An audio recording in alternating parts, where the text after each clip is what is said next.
the Gab Talks by the Independent Press Award. I'm your hostess, Gabby Olzak. To participate in the 2025 Book Award competitions, please visit independentpressaward.com and NewYorkCityBigBookAward.com. On this episode of the Gab Talks, we're chatting with Sarah Lynn, author of Between the Lines. Sarah's debut novel was awarded a distinguished favorite in the 2023 Independent Press Award for New Fiction and the 2022 New York City Big Book Award for New Fiction First Time Published. Originally from Jackson Township, Ohio, Sarah's dreams led her to writing. She's lived in New York City, studied in Paris, and is currently acquiring her master's in mass communications from the University of Florida. And Sarah and I first met at this year's book camp in May. Lovely to see you again, Sarah. Congratulations and welcome to the Gab Talks. Oh, it's great to see you again too. Oh, you too. So, let's just start with your journey, Sarah. Tell us a little bit about yourself, how you came to writing fiction, and really the moment you realized, I'm really doing this. I'm writing a novel. How did it all transpire? Well, I also realized I have to update the back of my book now because I have since graduated. Yeah, Congratulations. thank you. Sort of went back to school later in life to get my master's, and so that is now behind me. Thankfully, I get that, believe me. Yeah, but well, I've always liked to write, even as a child. I would Mhm. kind of sit at the typewriter back then before computers were a thing and Yeah. and just make up stories and send and give them to my mom to read and she would she just got the biggest kick out of that, and that encouraged me, of course, and sort of put it aside for a while. And then I had lived in New York for a while, and through the experiences that I had there, things that I had witnessed, thought, I should write a book about these things. And And here we go, and then Between yes. the Lines. So without giving too much away, Sarah, Okay. what's the premise of Between the Lines, and how did the idea for this particular story come to you? Well, it was based off of um some things that I had experienced. It's sort of a fictional take on that. Um, a little bit of things that other people I knew had experienced, and over time, I just pieced it all together Yeah, and thought, it as these things were kind of playing out, I thought, this is almost. I don't know that I've ever read a story like this before, and just wanted to put that to paper. And it took me about 10 years, wow, just quite a you know journey, really. yeah, just with working and going back to school at different points, and Sure. my mother, my parents being having some health issues. So it was really a labor of love. And when I finished it, I thought, wow, I did that. I can't believe You I did did that. that. Really, it's quite an accomplishment. People don't realize, that it really is a monumental accomplishment to write a novel, a book of any kind. It's amazing. It's a lot of research. It's a lot of thoughtfulness. What I love, Sarah, is that in the beginning of the book, you dedicate Between the Lines to, if I may quote, young women everywhere who have nurtured an unrelenting dream with fierce protection. I love that. It's inspiring. What was I'm assuming that that led you to your female protagonist, Ava. Tell us about that. Ava is she's young and she's kind of starting out in life. She's moved away from her hometown to the big city. And she sort of has her dream job, and she's also, open to love. I think when we're young women, we have certain goals in place or dreams in place. And, through her experience, the thing I wanted to communicate the most, to maybe other young women who, have similar dreams or have gone through similar experiences that Ava experienced. Um, I really just wanted to leave it on a note of hope, Mm. and um, a lot of times we can have our heart broken, but there's still that's not the end of the story. There's still so many other things out there for us, and that was really the meat of that message. Tell us So the premise of the story, Sarah, without giving away too many spoilers, just a little teaser for folks who are listening. sure. Um, Ava is, as I said, she's moved away. She's moved away from her hometown to New York City. It's been a dream of hers. She gets a She has a job as dream a job. what's that? She has a dream job in a magazine. She has a dream job in Yeah. a magazine as a photographer, and she finds herself dating this longtime crush that she has.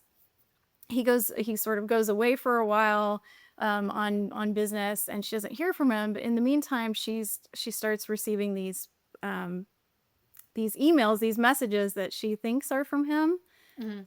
and it sort of turns out it's not him. Wow. But the whole through most of the story, she's believing that it's this person, but it kind of goes to a place that she wasn't expecting, and it sends her down a spiral of really questioning everything that she's believed to be true, or Yeah. she's sort of green, she's sort of naive, and maybe this is the first time she's experiencing these things, and so she's not maybe as aware as she would be of, hey, this is a red flag, I shouldn't go down this road. Yeah, how does in the I feel like what drives her in the beginning of the story is ambition. Like you said, she's new in New York City. She's living the dream of a young 20-something, fantastic job. She's got it all. How does that change and evolve over the course of the story as a character? Well, she loves her work. She's very excited about it. Um, she's creative, and she has, Yeah. this fun, quirky mentor, and who's also supportive of, this new relationship before it goes down, a darker path. Um, and once things start to fall apart for her in that relationship, um, it's affecting her work. Others are sort of like, or I should say, others at the company that she's working at are sort of like, hey, what's going on here? um, she ends up losing that, and just trying to make a go of it, but she's trying to sort through her own feelings at the same time. She's trying to figure out what the heck is going on with these messages that she thinks are from this one person. Um, Yeah. and yeah, I guess how far do you It's want a me to very relatable to go with story. that? It's a very relatable story. I mean, I think that excuse me, we've all experienced that on some kind of level. How much of you, Sarah, or someone you know is reflected in Ava? I would say a lot. She's maybe the younger Sarah. She's very true to herself. She's really naive, but um, she knows what she wants, and she's honest, and she's thinking, well, why would you say that if it wasn't true? That's her whole problem is, Right. she's believing these things because why would you say She that can't if it she can't wasn't true? I can't believe somebody would say something that right. That is naivety. is. I like that you say that Ava finds healing and then comes into her own.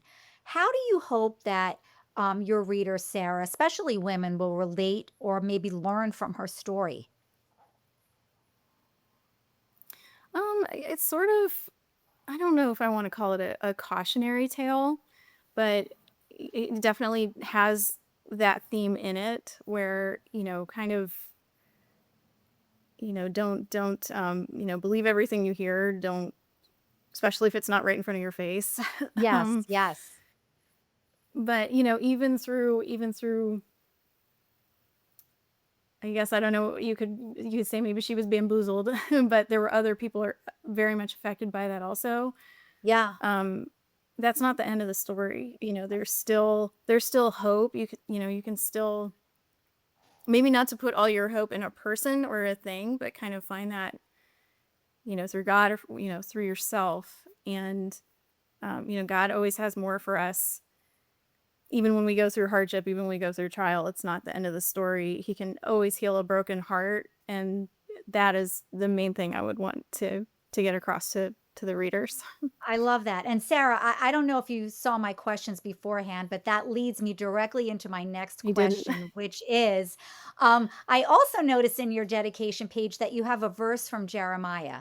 Why did you choose that particular verse? And does your faith, I can see the answer to this is yes, play a role in the creative process? I chose that, for I know the plans that I have for you, says the Lord, plans to prosper you, not to harm you, plans to give, hope and a future. Yeah. That has been a life verse for me. It's been true so many times. Every time I think, oh no, the world is ending, this is it. Yeah. No matter what is happening, the it's always darkest before dawn. There's always the next chapter. There's always, um, life doesn't end there. And it's very important for me, I think, that people find, that truth, because that's where really true healing comes from. And God holds our future. We're not like, an island unto ourselves, trying to, we do our part. Um we move forward in faith, but ultimately, if one mistake doesn't void out the rest of our lives, it doesn't make everything null and void. So Absolutely. I one mantra that I like to always repeat to myself is God's redirection is God's protection. Along the same yes. kind of lines as the verse. I, Absolutely. I love that. So let something a little bit more of a funner, more fun question. This is your debut novel. Finish this sentence for me. Being a debut author feels like, Oh, wow. Being a debut author feels unreal. It feels yeah, like, did I really do that? Sort of imposter syndrome a little bit, um, is it even really good? Like it I'm is really still, good. I could edit this, forever. I could go in there and I'm just pick it apart and pick it apart. Well, that's for the next book. So, did the story unfold the way you expected it, or did it take some surprising turns as you wrote it? It definitely took surprising turns as I wrote it. Yeah, Some of it I was drawing from experiences, or, other things that I had witnessed other people go through. And, that was easy to turn into fiction, but, there were definitely times that I got stuck, but then I'd have this revelation, and it would be like, oh, wow, this is really interesting. What else? And it would just come to me, and I would just type and type and type and type, let the dog out, come back and type some more. yeah, a lot of passive thinking. Yeah. Yes. Have you heard any reader You kind of need reactions that like this.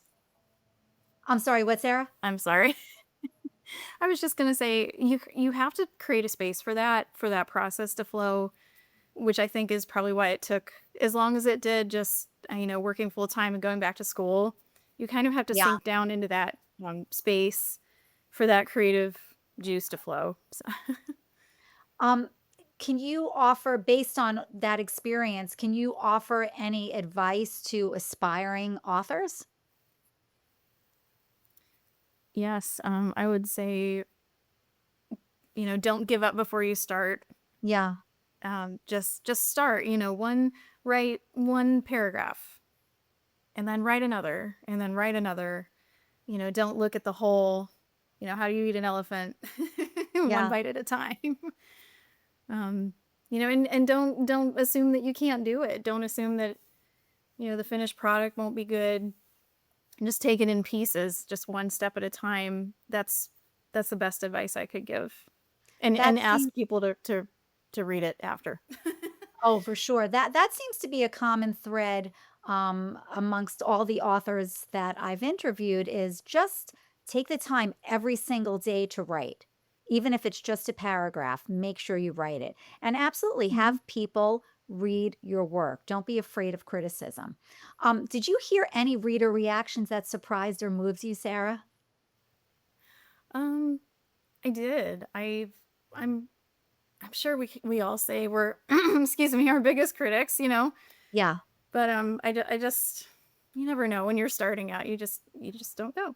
And so when No. I started getting positive feedback, that the beginning really drew them in, that it made them want to read the rest of the book, I thought, wow, really? Really? But I also, on the flip side, I think you have to be open to, if you're going to ask for feedback, you kind of have to be open to Yeah.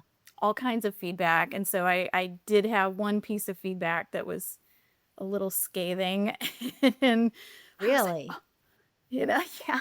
Really? I mean, I would say it was beyond critical. It was just, flat out rude. But I just took it with a grain of salt, and I thought, well, not everybody. It's not going to be everybody's cup of tea, Right. you know, and don't let that. I don't want to let that stop me from, maybe exploring other genres, or picking up my next project. So Which it goes leads me both ways. to Yeah, that leads me to another question. So, how has this inspired you to work on something else? And do you already have something that you're working on? I have a couple other ideas. Or do Did you you want do to? you have something specific? Well, I think I mentioned when I met you, my mother passed away in a couple of Februarys ago, and I wanted to leave a legacy for her. I didn't know what that looked like. I thought, maybe healthcare reform or something, and that just is out of my league. So I thought, she, I could write about her experiences and do a memoir for her. And her name is Okay, that's was interesting. Linda. So, a Yeah, memoir about your mom sort of navigating the healthcare system, or what would the theme of it be? I think the theme would be, um, she had a lot of surgeries. Even starting from, I was a cesarean, my brother was a cesarean, and just anything that could go wrong did go wrong. Yeah. But she also has, she had a lot of joy in her life too with my dad, and I thought, I could start there.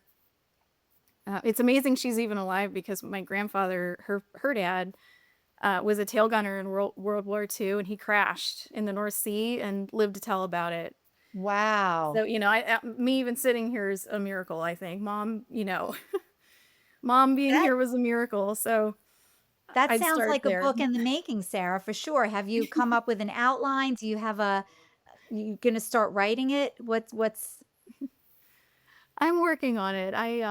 good. Kind of, I don't want it to just all be about her, bad medical experiences. I want to Yeah. sort of, Yeah. um, infuse a lot of the experiences that she had with my dad. But I think too, as we age, we start thinking about the future and what Yeah. that looks like. So, walking in the later years, walking through it with her after my father passed away, I have some insight I feel like could help other people, know how to, maybe talk to, the caregivers, or, healthcare, Yes. to maybe, see more movement in the right direction, or because a lot of that, it can be intimidating when you're, Yes, it can. Yes, it can. on That your sounds really interesting. So keep in touch about that. I think that's wonderful. Your protagonist, Ava, give us 3 words that would describe her. um green, and Yeah. uh she's a little feisty, but she's not rude. At least, I hope she doesn't come across that way. And hopeful. I love that. That seems to be your message is, hopeful. Be hopeful, have hope. Absolutely. Do you have a We favorite should, we should genre, always. Sarah, that you enjoy reading? I read a lot of like documentary kind of things actually. So I love Nonfiction. fiction, Okay. but I actually read more documentaries or I guess maybe memoirs is a better word for that. Or Okay. I read a lot of devotionals. So Okay. yeah. Yeah. I love it. So, Sarah, how can listeners support your work, purchase Between the Lines, and connect with you after our podcast? It's on Amazon. It's also on Barnes and Noble. Um, and that I would say, I do have an audio version, but I always say, read. I think if you read the book yourself, you can fill in the blanks better than if somebody Yeah. else's. Maybe it didn't come out exactly how you heard the characters in your head.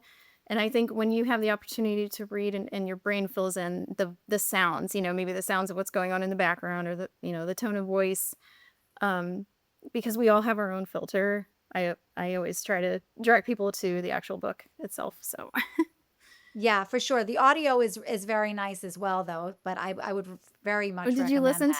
to it? Yeah, yeah, I did. I like the voice. It was really soothing.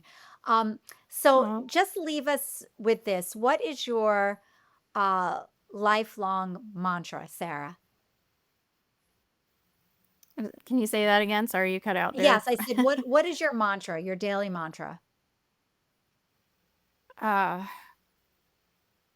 well, the first thing I do before I even